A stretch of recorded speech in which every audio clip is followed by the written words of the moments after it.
Assalomu alaykum muhtaram muxlis, aziz tinglovchi, hurmatli kuzatuvchilar. O'zbekiston 24 teleradio kanalida to'g'ridan to'g'ri efir orqali Xalq qabulxonalari loyihasining taqdimotiga kirishamiz. Mikrofon qarshisida muallif Shoira Umurzoqova, rejissyorlik pultida Jasurbek Dehqonov hamkorlikda ishlayapmiz.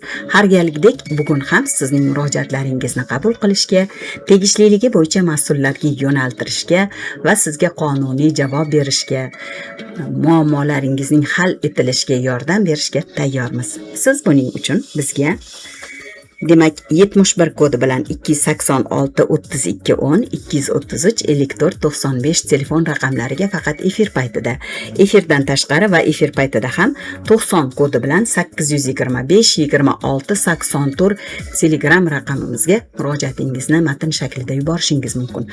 Va bizda siz agar matn shaklida yuborsangiz, bizning loyihamiz talabiga, tartibiga rioya qilsangiz, murojaat qilish tartibiga rioya qilsangiz, sizga albatta yordam bera olamiz. Va o'zingiz haqingizdagi ma'lumotlar, murojaatingiz yoki o'sha sizni qiynayotgan muammo haqida batafsil yozib, oxirida siz bilan bog'lanish kontakt raqamlarini qoldirishni unutmang. Demak, biz loyihaga kirishamiz. Muhtaram muxlis, aziz tinglovchilar, hurmatli kuzatuvchilar, bugungi loyihada Uztransgaz aksiyadorlik jamiyati mas'ullari ishtirok etyapti. Ular bilan tanishtirib o'taman. Murojaatlar bilan ishlash bo'limi boshlig'i Surayyo Sidiqjonova. Assalomu alaykum. Va alaykum assalom. Hamda aksiyadorlik jamiyatining yuridik bo'limi mutaxassisi Farruh Doniyorov. Assalomu alaykum. Va alaykum assalom. Ishtirok etyaptilar. Demak, sizga mana ma'lum bo'lganidek, Uztransgazdagi bugungi olib borilayotgan ishlar, murojaatlar yechimi va ularga kelib tushayotgan masalalar bo'yicha muloqot olib boramiz. Bilasizmi, hozir men gaz o'sha so'zini foydalanishim bilanoq bilaman, yurtdoshlarimizdan aynan suyultirilgan gaz bilan bog'liq, iste'molchilardan tabiiy gaz bilan bog'liq murojaatlar kelib tushadi, lekin siz va bizning vaqtimizni to'g'ri taqsimlash uchun, murojaatlarni vakolatli vakilga yo'naltirish uchun biz birinchi navbatda bugun murojaatlardan emas, muloqotni mana shu Uztransgaz aksiyadorlik jamiyatining vakolatiga kiruvchi vazifalardan boshlamoqchimiz.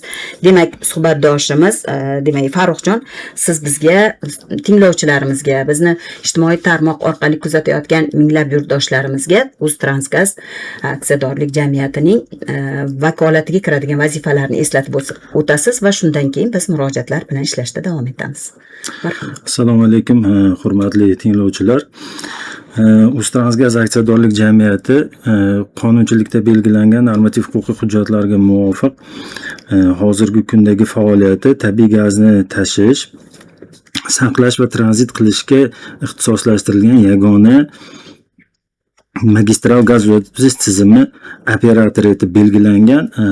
Bu degani Uztransgaz aksiyadorlik jamiyati hozirgi kunda magistral gaz quvurlari bo'yicha ish faoliyatini olib boradi. Uztransgaz aksiyadorlik jamiyatini joylarda magistral gaz quvurlari boshqarmalari mavjud.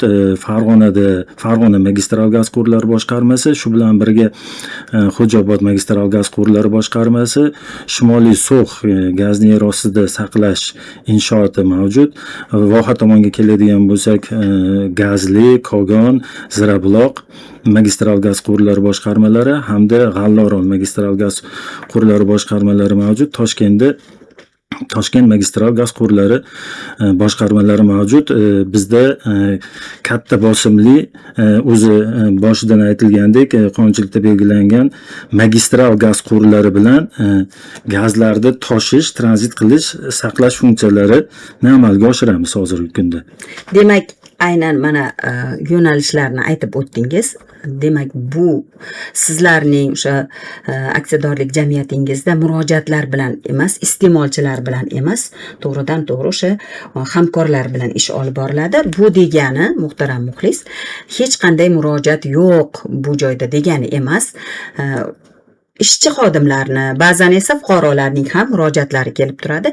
Men mana shu suhbatga kirishdan avval eslatib o'tmoqchiman. Biz mana shu ijodiy jamoamiz bilan mana shu loyihaga tayyorgarlik jarayonida hozirgina suhbatdoshimiz aytib o'tgan eng chekka hududdagi Samarqand viloyatining Navoiy viloyati bilan tutash joyidagi o'sha Narpay tumanidagi Zirabuloq magistral gaz quvurlari boshqarmasiga bordik. U joyda o'sha murojaatchilar bilan uchrashdik. Hali loyiha davomida ularni efirga berib boramiz va men suhbatni Surayyo bilan davom ettirmoqchiman. Surayyo, men siz bilan borgan xizmat safarimda ko'p o'zim uchun ma'lumotlarni oldim va to'g'risini aytsam, o'sha xodimlarni, o'sha joydagi ishchilarni o'z ish o'rinlariga, o'zlari faoliyat olib borayotgan tashkilot, korxonaga nisbatan hurmatlari, ishonchlarini ko'rib xursand bo'ldim. Keling, endi ozmi ko'pmi sizlarga kelib tushayotgan murojaatlarda aks etayotgan masalalar va ularning yechimi haqida umumiy ma'lumotlarni taqdim etamiz va shundan keyin o'sha ovozli yozuvlarni berib boramiz. Marhamat. Xo'p bo'ladi. Rahmat. Yana bir bor assalomu alaykum. Uztransgaz aksiyadorlik jamiyati apparati, uni quyi korxona va tashkilotlarida jami 193 ta bevosita yozma murojaat kelib tushgan. Undan tashqari 227 ta shaxsiy va sayyor qabullar orqali og'zaki murojaatlar kelib tushgan. 82 ta elektron pochta manzilimiz orqali kelib tushgan murojaatlar. Shuningdek, bizni 71 202 1012 murojaatlar bilan ishlash bo'limini telefon raqami orqali, ya'ni telefon orqali tushgan murojaat 24 dan tashkil qiladi va 128 tasi O'zbekiston Respublikasi Prezident virtual qabulxonasi orqali kelib tushgan murojaatlar. Ya'ni shu yarim yillik ichida shuncha murojaatni biz ko'rib chiqdik. Undan 602 tasi qanoatlantirilgan va huquqiy ma'lumot berish orqali hal qilingan. Bittasi tushuntirish berilgan, 5 tasi ko'rmasdan qoldirgan, 21 tasi tegishli bo'yicha boshqa tashkilotlarga yuborilib, bugungi kunda 25 tasi jarayon holatida. Aytganingizdek, bizga asosiy tushadigan murojaatlar bizni ishchi xodimlarimiz orqali tushadi. Ya'ni shu jamoa shartnomamizda belgilangan tartibda ular moddiy yordam so'rashadi. Shuningdek, ish bilan ta'minlash borasida tushadi bizda murojaatlar. Undan tashqari bizning aksionerlarimizdan shu dividend masalasi bo'yicha kelib tushadi murojaatlar. Va shuningdek fuqarolardan ham kelib tushadi. O'sha yuqorida aytib o'tgandek, bizning jamiyatimiz transportirovka gazi bilan shug'ullanadi. Shunga boshqa tashkilotlarning masalasi ham kelib tushadi. Ko'proq tushadigan hali hanuz hudud gaz ta'minot aksiyadorlik jamiyatiga taalluqli murojaatlar kelib tushadi. Ya'ni sultirilgan gaz ta'minoti, gaz bog'i bilan ta'minlash, gaz hisoblagichi o'rnatish, yechish va hokazo. Biz albatta hamma murojaatni ko'rib chiqamiz qonunda belgilangan tartibda va hurmatli fuqarolarni to'g'ri yo'naltiramiz.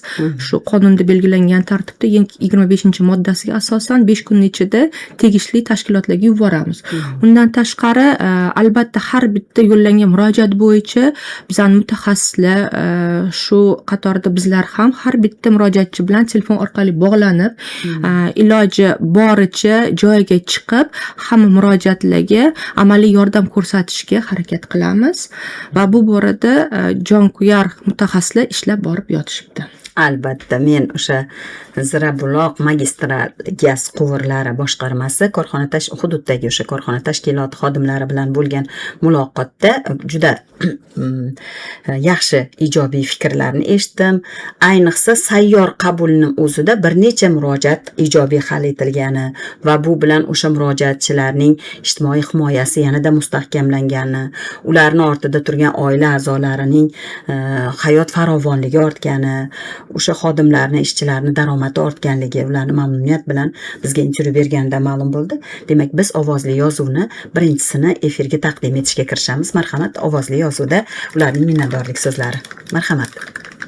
Muhtaram muxlis, aziz tinglovchi, O'zbekiston 24 tele radio kanali ayni daqiqalarda xalq qabulxonalarida loyihasini tayyorlash uchun men Samarqand viloyatining Narpay tumani Oqtosh shaharchasidagi Zirabuloq magistral gaz quvurlari boshqarmasidaman. Ushbu boshqarma Uztransgaz aksiyadorlik jamiyatiga qarashli va mening hamrohim Narpay tumani xalq qabulxonasi bosh mutaxassisi Otabek Qo'ldoshev bilan birgalikdamiz. Biz bugun ushbu boshqarma ishchi xodimlarining murojaatlari qanday yechim topayotganini o'rganish uchun kelganmiz va meni oldimda ushbu boshqarma xodimlaridan biri o'tiribdi. Assalomu alaykum. Assalomu alaykum. Men Hamdamov Ulug'bek Sirojiddin o'g'li. Mexanik qurilmalari ta'mirlovchi chilangar vazifasiga 05 stavka ishga olinganman. Shundan 2026-yil 27-mart kuni sayyor qabul bo'lib o'tgan vaqtida murojaat qilganman. 05 stavkamni bir stavka qilib berishini. Stavkamni qoniqarli ravishda birdaniga bir stavka qilib ko'rib chiqib berishgan. Men shu rahbariyatiga o'z minnatdorchiligimni bildiraman. Ulug'bek yoshingiz nechida? 24 ta. Mutaxassislikka qayerda o'qigansiz? Mutaxassislikdan Buxoroda. Kasb-hunar kollejidan? Kasb-hunar kollejidan. Siz bu joyga ishga joylashdan oldin ish qidirdingizmi? Ishga joylashishingiz qanchalik oson yoki qiyin bo'ldi? Hamma narsani o'ziga yarasha qiyinchiligi bor deganday ishga kirganmiz. Qancha vaqt kutdingiz ishga olinishingizni? Tez orada o'tgan. Uyingiz yaqinmi? Uyim yaqin. Qiynalmaysizmi? Yo'q. Oilalimisiz? Oilali. Demak, mana siz ishga kirayotganingizda o'sha yarim ish o'rniga ham rozi bo'lgansiz, chunki mana shu joyda ishlashni o'zi menimcha mana shu hududdagilar uchun juda katta bir yutuq bo'lsa kerak. Ba'zan shunaqa boshqarmalar chekka hududlardagi korxonalarga ishga joylashish biroz muammo bo'ladi. Yaxshiki sizni qo'lingizda hunaringiz bor ekan. Hozir endi bular sizning murojaatingizga ko'ra sizga sharoit yaratildi. Bundan tashqari ishlab turgan siz korxonangizdagi sharoitlar haqida ham aytib bering. Nima ish qilasiz? Qanday ish jarayonlarida sizlarga yaratilgan sharoitlar? Bizga shu mexanik qurilmalar ta'mirlovchimiz, bizlar chilangar. Bizga hamma sharoitlar qilingan. 8 soat ish kunimiz. 8 dan 12 gacha, 12 dan 1 gacha tushlik vaqtimiz, 5 dan ish soatimiz tugaydi. Tushlik qayerdan? Uydan olib kelasizmi? Uydan olib kelamiz. Maoshingiz yetarli? Maoshimiz yetarli. Demak, sizning murojaatingiz ijobiy hal etilgan. Ijobiy hal etilgan. Yashab turgan hududingiz haqida ham aytib bering. Mahallangiz bu yerga qanchalik uzoq yoki yaqinlikda? U mahallangizda ichimlik suvi, gaz, elektr energiyasi ta'minoti, mana yosh oilaman deyapsiz. Oilangizda qanaqa masalalarda birortasiga yordam kerakmi? Yo'q, hammasi yetarli, rahmat. Qaysi qishloqda yashaysiz? Shu Amir Temur tinchlik mahallada, shu ishxonamizga yaqin suv, gaz bor. Svet bor. Rahmat, salomat bo'ling. Marhamat, Surayyo, fikrlaringizni bildirib o'tsangiz bo'ladi. Rahmat Shoirib, agar ruxsat bersangiz, avvalambor sizga juda kattakon rahmat. Shu yo'lni uzoqdimi vaqtingizni ajratib, shunaqa bir uzoq hududimizga borib, hamkasblarimizdan intervyu olib berganingizga, joylarni chiqib o'rganganingizga va to'g'ri tushunasiz, ular sal hayajonlangan. Shu hayajonlangan paytida undan keyin telefon qilib iltimos qilishdi, to'liqroq tushuntirish berishimizni.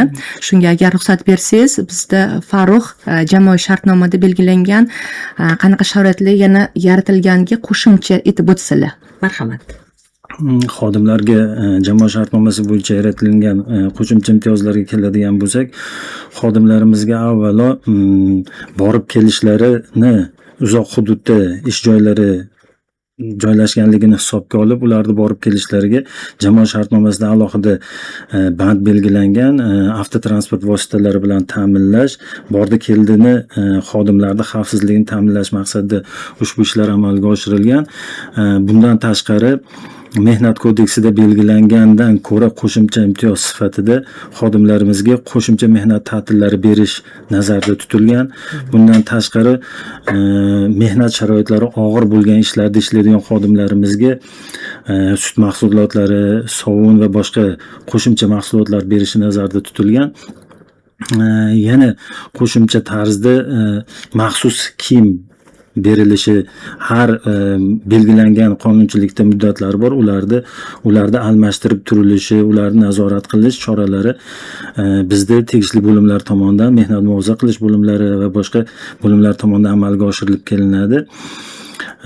Bundan tashqari xodimlarimizga o'zimizda kasaba uyushma qo'mitalari tomonidan belgilangan tartibda ta'tilga chiqqan davrlarida sog'lomlashtirish uchun oromgohlarga, sanatoriyalarga putyovkalar olish bo'yicha barcha imkoniyatlar yaratilingan. Hammaga teng imkoniyat, teng sharoit berilgan. Hamma to'g'ridan to'g'ri murojaat qilib dam olishiga, o'ziga va oila a'zolariga, ota-onasiga ham olish mumkin.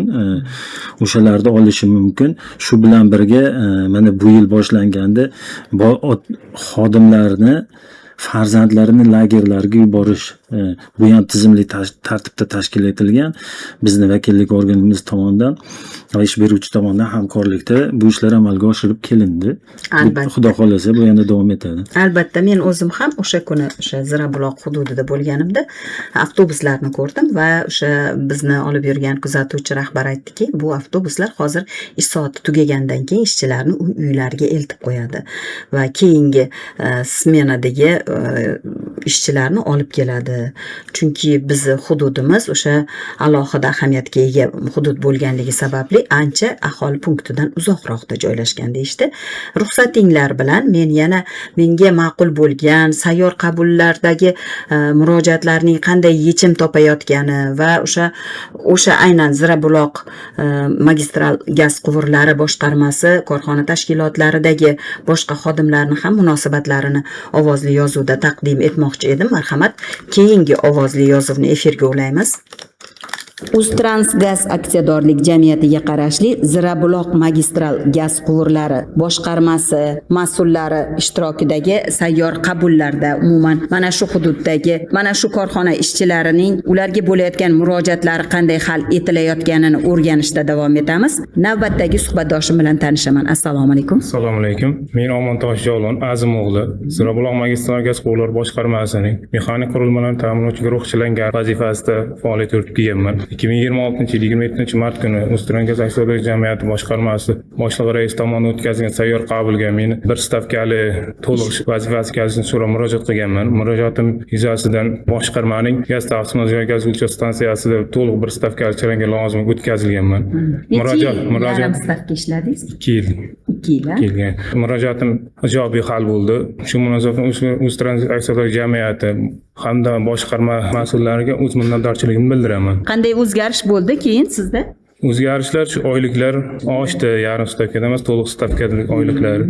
Oilaviy sharoitimiz yana ham yaxshilanib, o'z kasbini sevsa, ishxonasiga qo'ygan mehri oshsa, ishxonadagi sharoitlardan rozi bo'lsa, o'sha joyda ko'proq ishlashni xohlaydi, ya'ni. Demak, sizga ish joyingiz yoqadi. Yoqadi. Sharoitlardan rozimisiz? Rozimiz, hammasi yaxshi. Qayerda yashaysiz? Samarqand viloyati Narpay tuman No'g'ay mahalla fuqarolar yig'inida yashayman. No'g'ay mahalla fuqarolar yig'inida ichimlik suvi, gaz ta'minoti, elektr energiyasi, yo'llar qanaqa, qatnashda qiynalmaysizmi? Yo'q, sharoitlar yaxshi, suv hammasi joyida. Meni yonimda Narpay tumani xalq qabulxonasi bosh mutaxassisi Otabek Qo'ldoshev ham o'tiribdilar. Otabek, bularga savolingiz bormi? Albatta, No'g'ay mahallasida yashaysiz. Ayting hozir agar nimadan qiynalyapsiz? Mana hozir aytib o'tgandek, ichimlik suv dolzarb muammo bormi? Gazdan muammo bormi? Svet elektr ta'minotidan muammo bormi? Nima muammongiz bo'layotgan bo'lsa ayting. Hozir murojaatingizni qabul qilamiz, ijobiy hal qilish choralarini ko'ramiz. Muammolarimiz hozircha yo'q, hammasi joyida. Suv ta'minoti hammasi elektr energiyasi bilan ta'minlangan. Hech qanaqa muammolar yo'q. Moddiy sharoitlaringiz ham yaxshi, muhtojlik joylaringiz yo'q. Sizga ishonch bildirishibdi. Hozir ish o'rnini kengaytirish juda ham aslida korxona uchun ham oson emas bu narsa. Va endi sizni zimmangizda qanaqa mas'uliyat turibdi? Men zimmamda yana hamki o'z ustimda ishlashni, shu sohani yetuk mutaxassis bo'lib yetishishni, korxonaga manfaat keltirishni o'z oldimga maqsad qo'yganman. Rahmat, salomat bo'ling. Rahmat. Rozimisiz ish o'rningizdan? Roziman. Sog' bo'ling. Rahmat, sog' bo'ling. Ko'rapa mana davom ettirsam mayli. Mirzaqib Jasurbek Faxriddinov mana 05 stavka ishlaydi. Mana stavkamiz ko'tarildi, to'liq bo'ldik. Ishimizdan manfaatdor biza. Mana ajika Uztransgaz xodimlariga, rahbariyatiga kattakon rahmat. Mana hozir ana shu to'liq stavka bo'lgan bajalan kursiga, oilaviy xarajatlarimizga hammasiga yetarli bo'libdi. Ishxonamizdan minnatdor biza. sharoitlari a'lo darajada. Dam oladigan sharoitlari bor. Ishxonamizni qayerga borsak ham hamma narsa sharoiti bor. Necha yildan beri ishlaysiz? Men 4 yildan o'zi ishlayman. Birorta sanatoriyga yo'llanma oldingizmi? Sanatoriyaga yo'llanma beradi xudo xohlagan payt. O'zim o'sha sog'lig'im yaxshiligi uchun ehtiyojim yo'q. Bayramlarda sizlarga qo'shimcha mukofotlar, bolalaringizga o'sha sovg'alar beriladimi? Ha, mukofotlar beriladi, bayram pullari beriladi, bolalarga podarka puli beriladi, yangi yillarga. Mana o'sha oyligimizdan tashqari 3 oyga bir kvartalni qo'shiladi. Oyligimiz kundan kun yaxshilanib boryapti. Biz ham ming rozi oyligimizdan. Salomat bo'ling, rahmat. Rahmat, sog' bo'ling. Mavzuni Transgaz aksiyadorlik jamiyatiga qarashli Zirabuloq magistral gaz quvurlari boshqarmasi murojaatlar bilan ishlash bo'yicha mutaxassis Umidjon Bekboyev bilan davom ettiraman. Umidjon, mana hozir ko'rib turibman. Bular ko'pchilik, lekin ularning mavzulari deyarli bir xil bo'lganligi, murojaatlari bir xil bo'lganligi sababli men suhbatni qisqaroq qildim. Bugun aynan mana shu Zirabuloq magistral gaz quvurlari boshqarmasi yo'nalishidagi murojaatlar va ularda ko'tarilayotgan asosiy mavzu va hozir men bular bilan suhbatlashganimda ularning kelgusida mana shu korxonaga ishonchi, yana mana shu joyda doimiy ishlash uchun sharoitlar yetarli ekanligi haqida gapirishdi, lekin yana bir mavzu ularning mutaxassisligini oshirish, ularni qayta kasbga tayyorlash, o'qitish kabi ularga sharoitlar yaratilyaptimi? Shular haqida ham to'xtalsangiz. Endi biz asosan Uztransgaz aksionerlik jamiyati tizimimizda aholi bilan to'g'ridan to'g'ri ishlamasligimiz sababli aksariyat 90% murojaatlarimiz faqat o'zimizning ishchi xodimlarimizdan kelib tushadi, ro'yxatga olamiz. O'sha uchun bizga fuqarolar tomonidan murojaatlar kamdan kam uchrab turadi.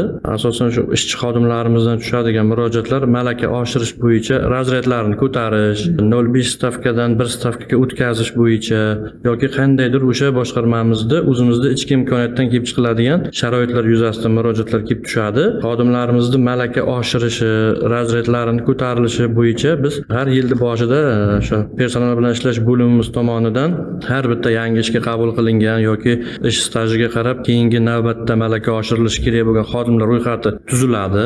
Yuqori tashkilotimiz, ya'ni Uztransgaz aksionerlik jamiyatiga taqdim qilinib, o'sha har chorakda belgilangan tartibda xodimlarimiz Urganch Transgaz Unitar korxonasiga qarashli tashkilotlarda yoki boshqa malaka oshiradigan tashkilotlarda malakasini oshirib, tegishli sertifikatlar bilan qaytishadi. Ijtimoiy himoyalari qanday tashkil etilgan? Ijtimoiy himoyalari to'liq ta'minlab berilgan xodimlarimizga. Dam olishlari tashkil qilingan, misol uchun xohlagan xodimimiz shu tashkilotda ishlab turib, kasaba uyushma qo'mitasiga ariza bilan murojaat qilsa, o'sha dam olish joylariga, sanatoriyalarga yo'llanmalar olib beriladi.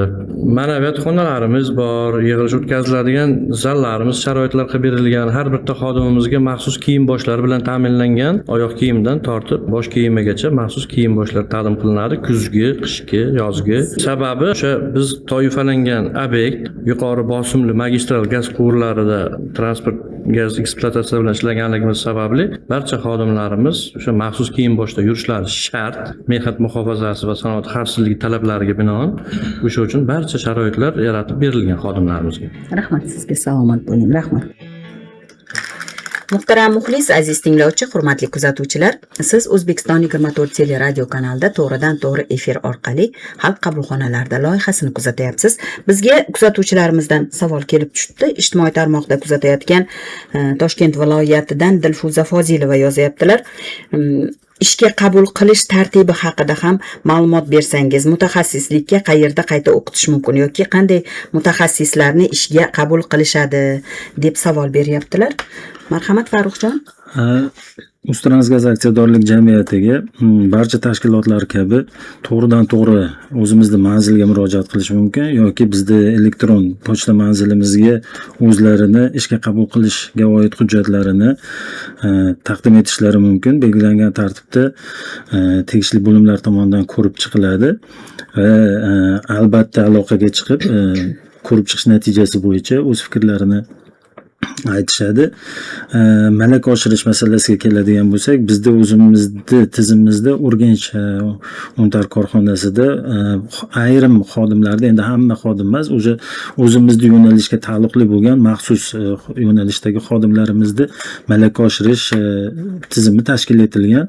Qayta o'qitish, shunga o'xshash razryad berish, darajalar berish tizimlari yo'lga qo'yilgan. O'shalar orqali malaka oshirilib, o'qishlar amalga oshirib kelinadi hozirgi kunda. O'zi asosiy mutaxassislikka qayerda tayyorlanadi? Qaysi o'quv yurtlarida, oliy o'quv yurtlarida? Bizda asosan neft gaz yo'nalishi bo'yicha o'qitadigan yo'nalishda bizda Toshkent texnika universitetida Gubkindan ko'p talabalar kelib o'z nimalarini amalga oshirishadi.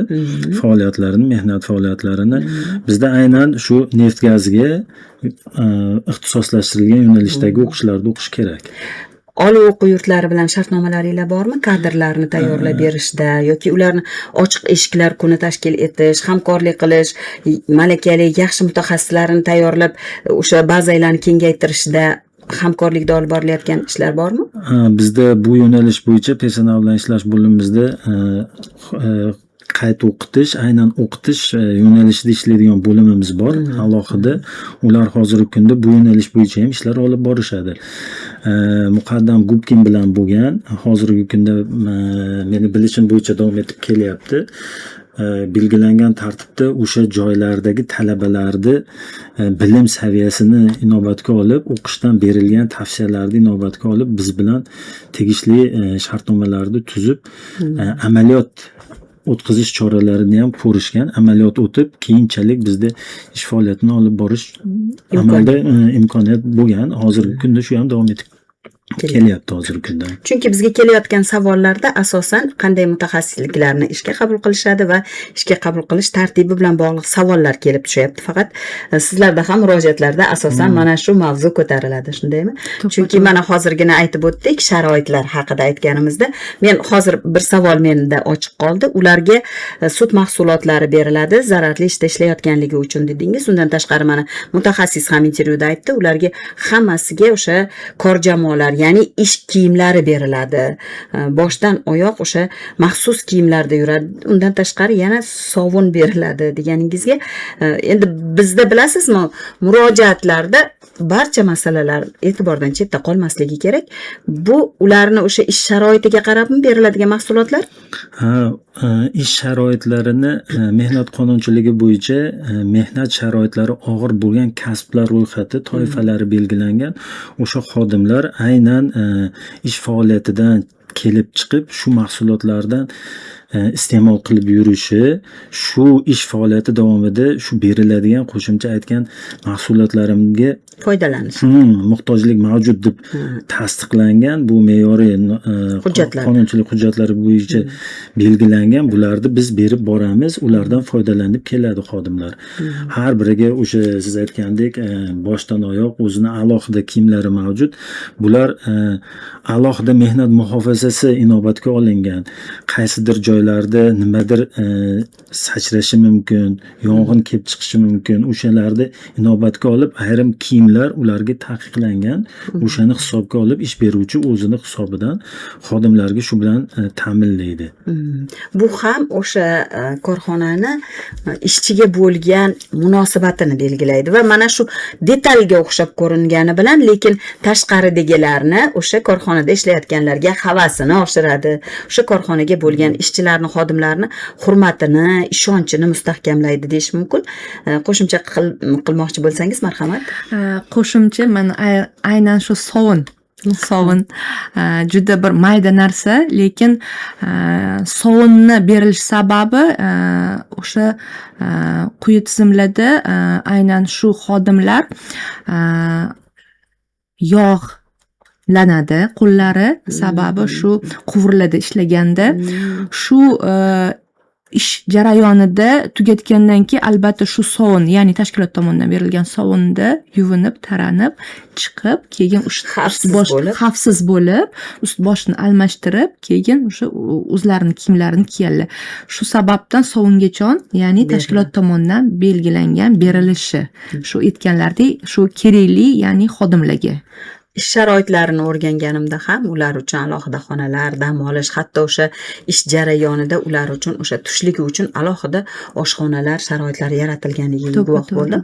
Men yana navbatdagi ovozli yozuvni efirga ulashlarini iltimos qilaman rejissorimizdan va suhbatni keyin yana davom ettiramiz. Marhamat.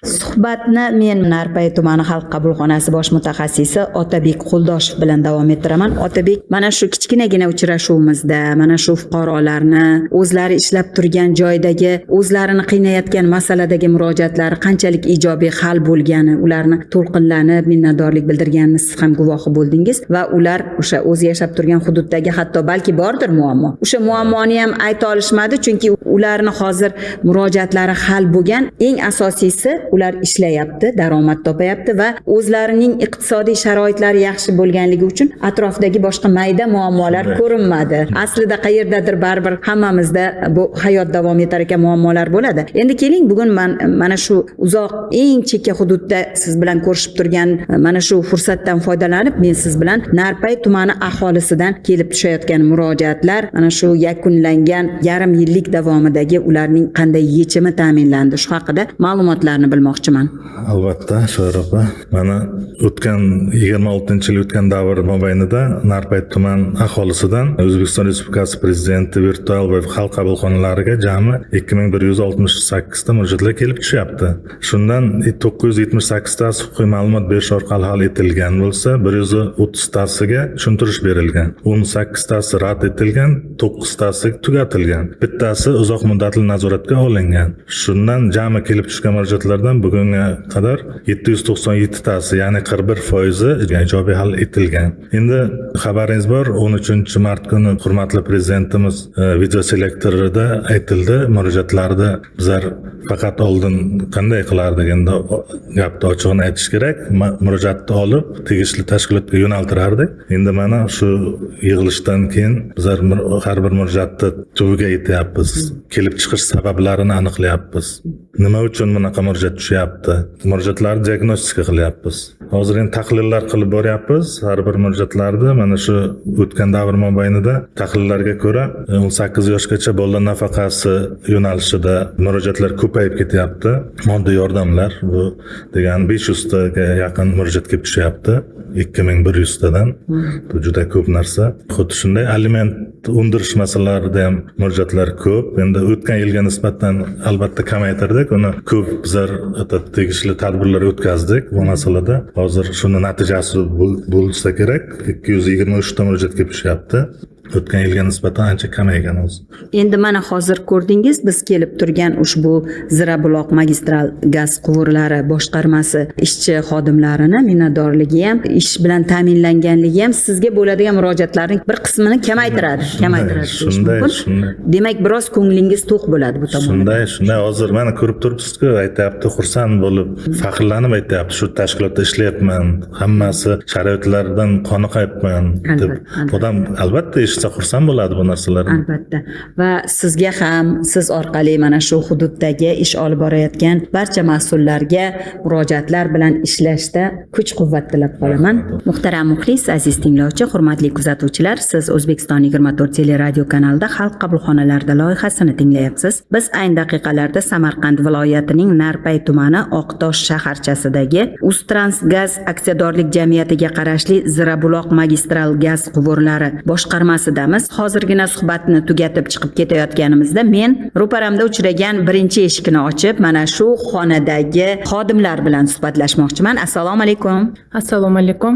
Bugun sizlarning boshqarmangizdagi fuqarolarning murojaatlari qanday hal etilayotganini o'rganyapmiz va siz bilan tanishmoqchiman va so'ramoqchimanki, siz ham biror marta biror masalada boshqarmaga murojaat qilganmisiz rahbariyatga? Ularning sayyor qabulidami yoki ish jarayonida nimadir so'rab kirganmisiz va u qanday hal etilgan? Men Yarkulova Habiba, boshqarmada g'aznachi lavozimida ishlayman. O'zim ikkinchi guruh nogironligim bor meni. Yuqori turuvchi tashkilotga sayyor qabul bo'lganda murojaat qilgan edim, oliy ta'lim muassasasiga tavsiya bilan o'qishga kirishga yo'llanma berishligiga. Lekin yuqori turuvchi tashkilotda murojaatlar bilan ishlash bo'limi menga prezidentimizning yaratib berilgan imkoniyatlari, yangi chiqqan qarorlarini tushuntirib berib, men bilan birga jon qo'yib, mana shu qarorlarga asosan oliy ta'lim muassasasiga grant asosida o'qishga kirishi mumkinligi to'g'risida tavsiyalar berilgan. Shularni inobatga olib, oliy ta'lim muassasasiga hujjat topshirib, imtihon topshirgandim. Tavsiya bilan emas,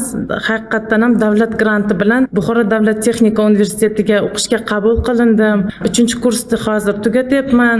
Shu yaratilgan imkoniyatlarga prezidentimizga, mening murojaatimga, yuqori turuvchi tashkilotimizdan mana shunaqangi imkoniyatlar borligini to'g'ri tushuntirib, buyruq maslahatlar berganligi uchun jamiyatimiz rahbariyatimizga tashakkurimni bildiraman. Imkoniyatim cheklangan bo'lsa ham oliy ta'lim muassasasiga kirganim uchun menda yanada mas'uliyat oshdi. Davlatimiz tarafidan shunaqa yaratilgan imkoniyatlardan foydalanayotganim uchun ishonchim oshib, yanada hayotga qarashim, qiziqishim oshib boryapti.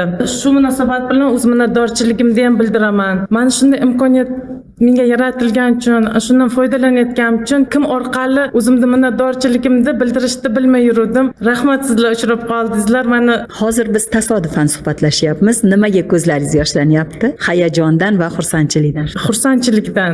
Imkoniyatimiz cheklangan bo'lsa ham bizga shunaqa e'tiborlar qaratilib, mana shunaqa rostdan ham imkoniyatlar yaratilgani uchun minnatdorman.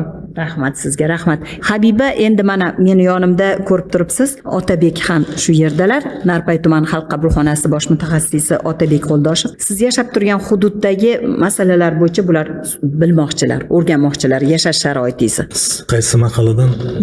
Muqimiy mahallasidan. Siz Habiba, qarang, hozir bu ishdagi muammolaringiz hammasi bartaraf bo'lgan, ishlaringiz hammasi yaxshi, iloyim yaxshi bo'lsin oxirigacha. Siz hozir mahallangizda muammo bormi? O'zingizning uyingizda, uy joyingizda, oilangizda agar muammo bo'layotgan bo'lsa ayting, hozir olib qabul qilamiz. Yo'q, Otabek aka, bizlarning mahallamizda o'tgan yil suv ham o'tkazildi, gaz, svet hech qachon o'chmaydi. Mahallamizda hech qanday muammo yo'q. Moddiy yordamlarga muhtoj emassiz, hammasi joyida. Demak, agar qarang, mana Narpayda bilasiz xalq qabulxonasini. Agar bundan keyin hozirgacha yo'q bo'lsa, iloyim yaxshi, muammongiz bo'lmasa, agar bo'ladigan bo'lsa, bilasiz xalq qabulxonasini, Oqtosh shahrida markazda joylashganmiz. Ertalabdan kechgacha ishdamiz. Keling, bemalol murojaatingizni qabul qilib, yechimini topamiz. Kattakon rahmat. Rahmat, sog' bo'ling. Farruh, siz bilan suhbatni davom ettirsak bo'ladi. Qonunchilikda belgilangan mana shu xodimlarga nisbatan bo'layotgan oxirgi qonunchilikdagi o'zgarishlar haqida ham ilova qiling. Hozirgi kunda oxirgi o'zgarishlari haqida gapiradigan bo'lsak, aynan murojaatlar bo'yicha O'zbekiston Respublikasi Prezidentining 2026-yil 1-apreldagi aholi bilan muloqot tizimini samarali tashkil qilish bo'yicha qo'shimcha chora-tadbirlar to'g'risidagi farmon qabul qilindi.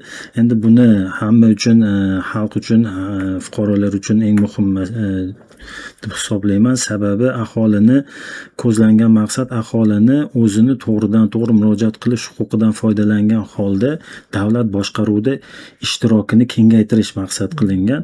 Bu maqsadni o'zi nimasidan bilinib turibdi? Davlat boshqaruvida ishtirokini yanada kengaytirishga ko'zlanganligi. Bundan tashqari aholi bilan davlat organlari o'rtasida ochiq va samarali muloqotni ta'minlash maqsadlari ko'zlangan. Shu bilan birga murojaatlar bilan ishlaydigan xalq qabulxonasini faoliyatida ham o'zgarishlar qilingan. Murojaatlarni ko'rib chiqishda onlayn to'g'ridan to'g'ri nazorat vaqt rejimi o'rnatildi. Shu bilan birga murojaatlar toifalandi, shoshilinch, odatiy, maslahat talab qiluvchi kabi toifalarga bo'lindi. Shu bilan birga belgilangan muddatda ko'rib chiqmasa, quyi tizim to'g'ridan to'g'ri avtomatik tarzda yuqori tizimga murojaat o'tib ketadigan bo'ldi. Yana bu murojaatlarga davlat darajasida ahamiyat berilayotganligini ko'rsatuvchi omillardan biri jamoaviy tusdagi murojaatlar aholi vakillari mahalliy etkiklari bilan ishtirokida ko'rib chiqiladigan bo'ldi. Murojaatlarga yana shu e'tiborni kuchayayotganligini ko'rsatadigan holat O'zbek Prezident xalq qabulxonasi boshlig'i O'zbekiston Respublikasi Prezidenti tomonidan uning 2 nafar o'rinbosari O'zbekiston Respublikasi Prezidenti administratsiyasi rahbari tomonidan tayinlanishi ham ancha Belgilab belgilab qo'yilgan. Bu ham murojaatlar bilan ishlashning samaradorligini belgilaydi deyish mumkin. Sizga bugungi loyihadagi ishtirok uchun har ikkalangizga Surayyo, Farruh minnatdorlik bildiraman. Muhtaram muxlis, aziz tinglovchi, hurmatli kuzatuvchilar, siz O'zbekiston 24 teleradio kanalida to'g'ridan to'g'ri efir orqali xalq qabulxonalarida loyihasini kuzatdingiz. Bizga ajratilgan vaqt, e'tibor va ishonch uchun rahmat. Murojaatlaringizni 90 kodi bilan 825 26 84 Telegram raqamiga yo'llashingiz mumkinligini eslatib o'taman. Yana efir orqali uchrashguncha xayr, salomat bo'ling. Rahmat hammaga. Rahmat.